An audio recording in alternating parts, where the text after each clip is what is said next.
She had been diagnosed with it before, so there was a high chance she would be exempt from criminal responsibility. And just like that, Deep Ton Na had completed a perfect revenge plan. It was a meticulously prepared act of vengeance, a premeditated murder, yet we couldn't do anything about it. Because we couldn't prove that she was fully sane at the time of the crime. Therefore, the law had no hold over her. Just like in the case of Llewellyn years ago, we had once wanted to throw those monstrous children in jail, but we couldn't. I believe, at this very moment, Tu Hahoa's parents probably want to tear Deep Ton Na into pieces. But they couldn't do anything either. This was karma making a full circle, retribution delivered in its most complete form. Zhao Tuan and I had no choice but to accept the outcome. All we could do was finish the case files and transfer them to the procuratorate. Deep down, I knew it was over. This was the end of everything. No one was the winner. But Captain Jiang and Officer Lu couldn't accept such an ending because they still had an unresolved massacre on their hands. That's why they wanted to interrogate Deep Ton Na one more time. Captain Lao too casually said, "If you want to ask, just don't break the rules." This time, Zhao Tuan and I were too busy finalizing paperwork, so we didn't participate.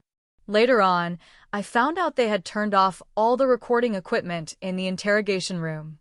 What happened inside, what they asked, what Deep Ton Na said, I had no idea.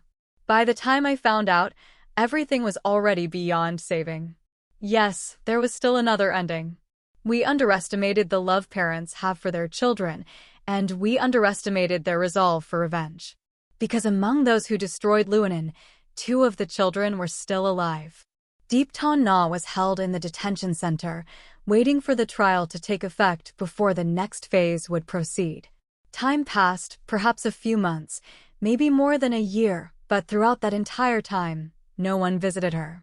That meant her husband, Lu Trihung, had never come to see her. Speaking of Lu Trihung, there was something strange. The moment Deep Ton Na was arrested, we informed him. But he coldly responded, "I'm taking care of my daughter. She abandoned the 2 of us long ago, so no matter what she did, I don't want to know." True enough, he never came to the station, not even a single phone call. Tu Hahoa's parents had already passed away, but they came to the police station screaming and crying multiple times, simply because they knew the murderer who killed their grandson was Llewellyn An's mother.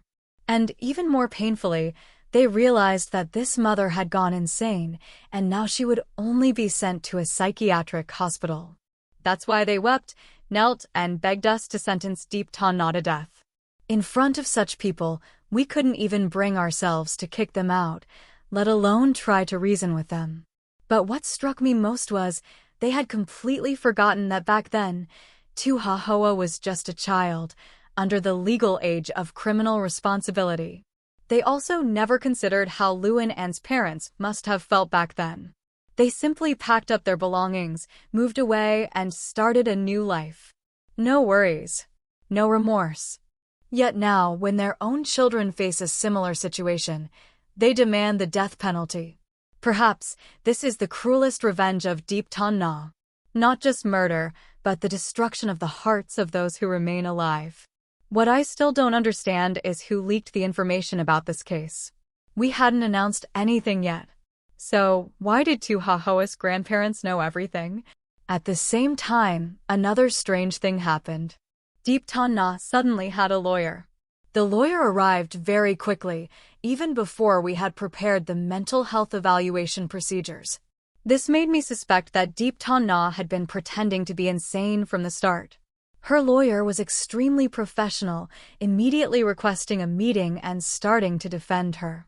In the following days, many trivial events kept happening. But at that time, I didn't realize anything. It wasn't until all the pieces came together that I saw the full picture. And that picture was the real ending. Before I realized, everything remained calm. But then, another murder occurred. Deep Ton Na was detained in a detention center, waiting for the trial to take effect, after which it would proceed to the next stage. Time passed, perhaps a few months or even more than a year. But throughout that time, no one came to visit her. This meant that her husband, Lu Trihung had never come to see her. Speaking of Lu Trihung, there is something strange. As soon as Deep Ton Na was arrested, we informed him, but he coldly replied, "I am taking care of my daughter. She abandoned us long ago, so whatever she did, I don't want to know." As expected, he never came to the police station, not even a phone call. Tu Hahoa's parents had passed away, so the boy's guardians were his elderly grandparents, who were extremely frantic. They screamed and cried at the police station repeatedly because they knew the murderer who killed their grandson was Luan An's mother. They understood more that this mother had gone insane and was now being sent to a mental hospital. So they cried, knelt in the cold, begging us to execute Deep Ton Na. In front of those old people, we couldn't even kick them out, let alone persuade them. But what troubled me the most was that they had completely forgotten that Tu Hahoa had once been a child too young to be held criminally responsible. They didn't even consider the feelings of Luan An's parents back then. They simply packed up their belongings, moved away, and started a new life. No worries, no concerns. Yet now, when their own children face a similar situation, they demand the death penalty. Perhaps this is the cruelest revenge of Deep Ton Na. Not just murder, but the destruction of the hearts of those who remain alive. What I still don't understand is who leaked the information about this case. We hadn't released any details. So, why did Tu Hahoa's grandparents know everything? At the same time, another strange thing happened. Deep Ton Na suddenly had a lawyer. This lawyer arrived very quickly, even before we had prepared the mental health evaluation procedures. This made me suspect that Deep Ton Na had been pretending to be insane from the start. Her lawyer was extremely professional, immediately requesting a meeting and starting to defend her. In the following days, many small events continued to occur. But at that time, I still didn't realize anything. Only when all the pieces came together did I see the full picture. And that picture was the real ending. Before I realized it, everything seemed calm. But then, another murder happened. As mentioned earlier, there was still one person who had harmed Luanin, Deep Nong Ha. Was he still alive in the county? Before arresting Deep Ton Na, we had someone follow Deep Nong Ha for several days, in case Deep Ton Na would take action against him. But when Deep Ton Na was arrested, the surveillance team was withdrawn. And then, the incident occurred. This time, although someone died, it wasn't a murder. In fact, initially, the criminal investigation team didn't even need to get involved. Because it was a traffic accident. You are listening to Fighting Evil with Evil, broadcast on the YouTube channel of Tran Thien Min. That night, Deep Nong Ha's parents drove him out of the county, heading straight for the highway. The traffic camera clearly showed they were speeding. The speed limit on the highway was 60 kilometers per hour, but they were driving at 80 to 90 kilometers per hour. And then, the accident happened.